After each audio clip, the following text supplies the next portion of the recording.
Bom dia, crianças! Como vocês estão? Estamos ainda em modo virtual, mas não é por isso, que a nossa aulinha vai deixar de acontecer. Nós precisamos sempre lembrar do nosso irmão Jesus Cristo e nos fortalecer através dos seus ensinamentos. E hoje nós vamos dar continuidade à nossa aulinha da evangelização, no capítulo 17, no capítulo que fala sobre a perfeição. Mas hoje o tema é sobre os bons espíritos. A tia vai lembrar que é importante que todos estejam com o Evangelho segundo o Espiritismo em mãos, porque é muito importante que a gente acompanhe a leitura do Evangelho.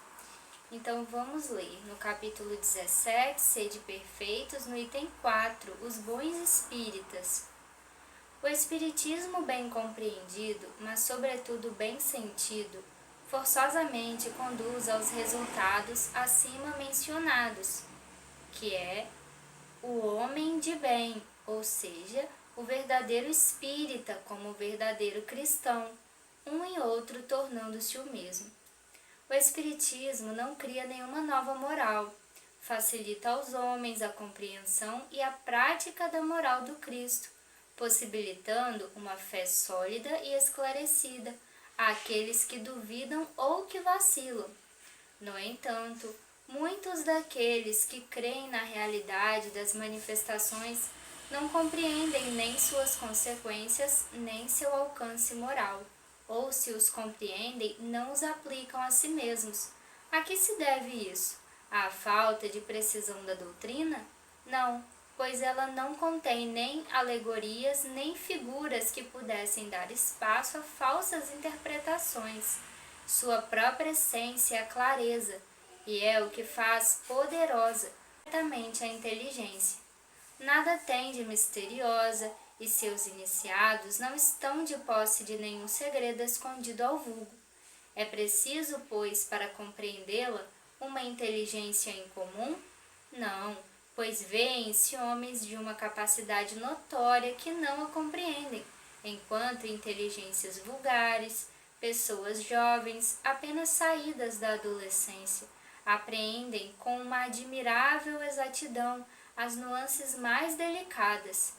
Isso decorre do fato de que a parte de certa forma material da ciência requer apenas olhos para observar, enquanto a parte essencial pede um certo grau de sensibilidade, que pode ser chamado de maturidade do senso moral, maturidade independente da idade e do grau de instrução, porque é inerente ao desenvolvimento, num sentido específico, do espírito encarnado. Em alguns, os laços na matéria ainda são muito tenazes para permitir ao espírito que se desligue das coisas da terra. O nevoeiro que os circunda tira-lhes a visão do infinito. Por isso, eles não rompem facilmente com seus gostos nem com os seus hábitos, não compreendendo haver algo melhor do que aquilo que têm. Para eles, a crença nos espíritos é apenas um simples fato que não modifica senão um pouco ou nada de suas tendências instintivas. Em uma palavra, eles só veem um raio da luz, insuficiente para conduzi-los e dar-lhes uma aspiração poderosa capaz de vencer suas tendências. Apegam-se mais aos fenômenos que à moral, que lhes parece banal e monótona. Pedem aos espíritos que os iniciem sem cessar em novos mistérios, sem se perguntar se já se tornaram dignos de entrar nos segredos do Criador.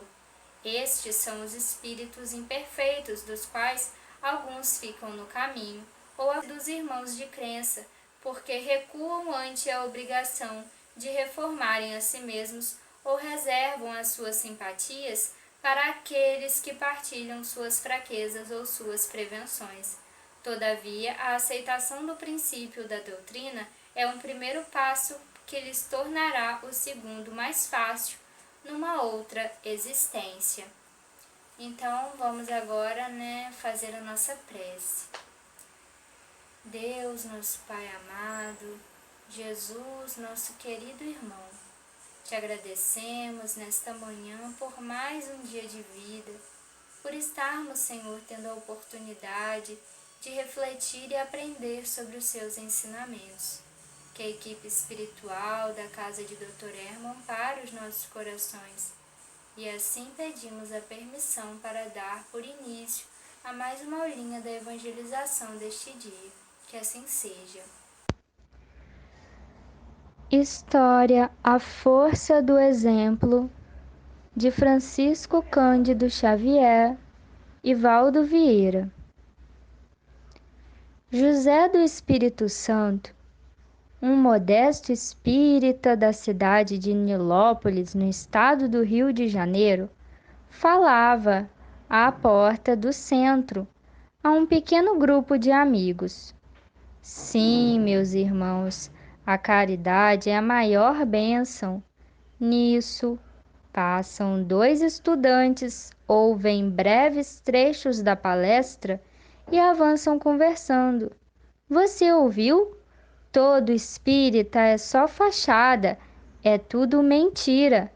Realmente fazem as coisas só para o inglês ver.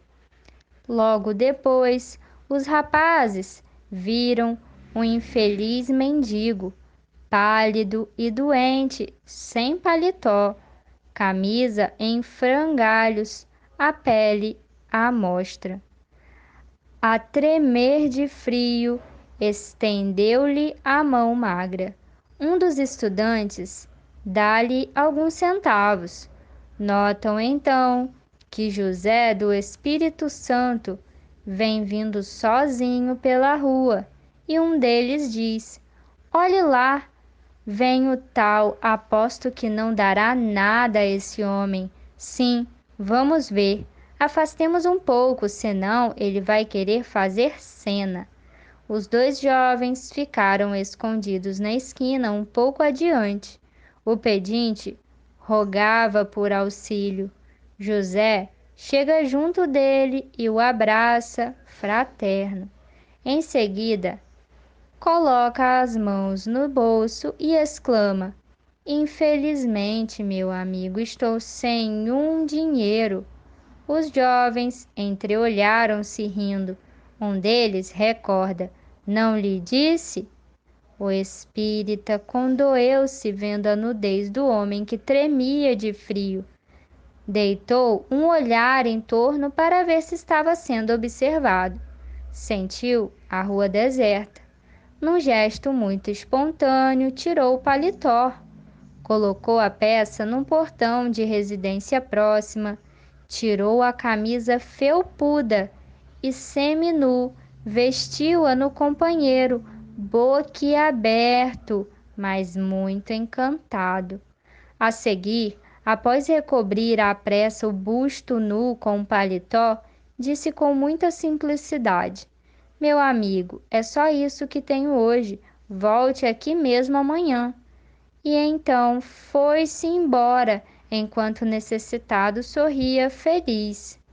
No outro dia, os 2 estudantes estavam no templo espírita, ouvindo a pregação.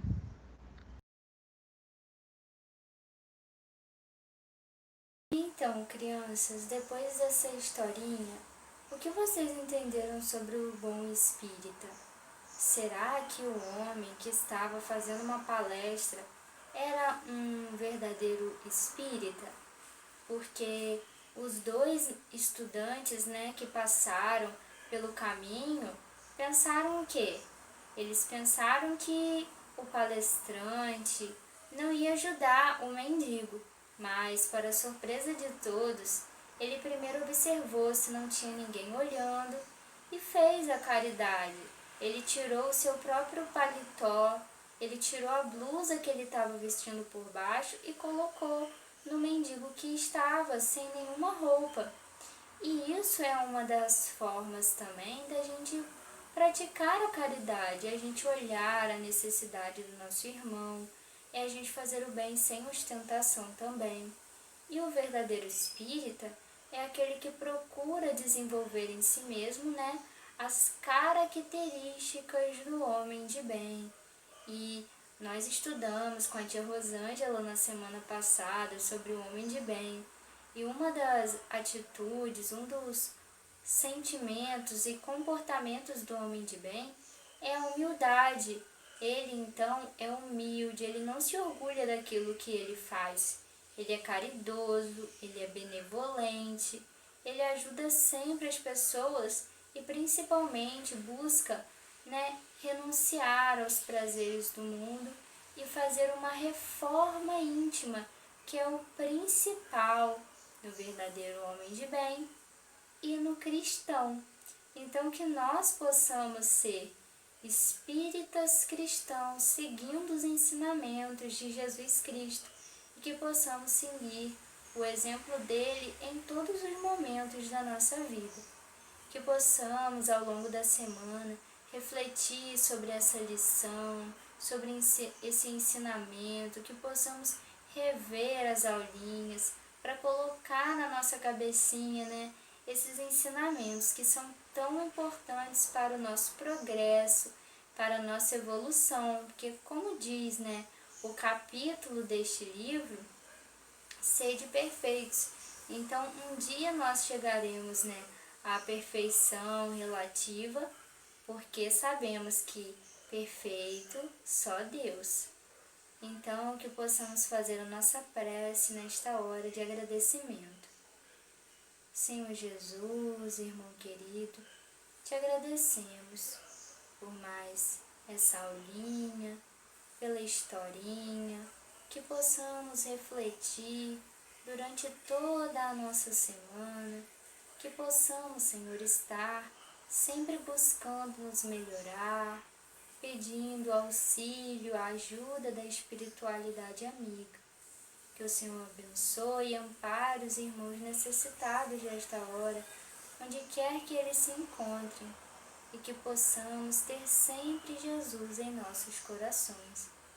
Assim, pedimos a permissão para encerrar mais uma aulinha do dia de hoje. Que assim seja. Então, fiquem todos com Deus e até a próxima.